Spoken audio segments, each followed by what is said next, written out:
Tunay dahilan ng biglaang pagkamatay ng sikat na mukbang star. Babala ng doktor sa mapanganib na pagkain. Ipinahayag ng mga doktor ang tunay na sanhi ng biglaang pagkamatay ng content creator na si Dongs Apatan.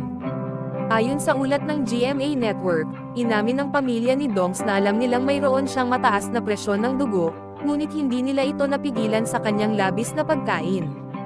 Iginiit din ng pamilya na kumakain ng katamtaman si Dongs at hindi palaging kumakain ng mga mamantikang pagkain. Subalit, isang doktor ang sumalungat sa mga pahayag ng pamilya ng content creator, na nagsabing nagdusa si Dongs mula sa malalang epekto ng mataas na presyon ng dugo. Mayroong namuong dugo sa utak niya, ibig sabihin ay tumaas ang presyon ng dugo niya na nagdulot ng pagputok ng ugat sa utak, sabi ni Dr. Tony Leachan, isang cardiologist. Dagdag pa rito, ang pagkain ng maalat at karne araw-araw ay magdudulot ng pagbara sa mga ugat sa utak, at maaari ring magdulot ng atake sa puso, dagdag niya.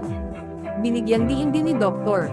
Leachan na ang mga content creator ng mukbang tulad ni Dongs ay nagtataguyod ng hindi magandang gawi sa pagkain at maaaring hikayatin din ang ibang netizens na kumain ng walang kontrol.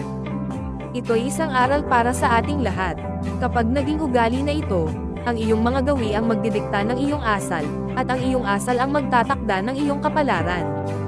Ang labis na pagkain, lalo na kung ito'y maalat, mataba, at matamis, ay talaga namang hindi maganda, wika niya.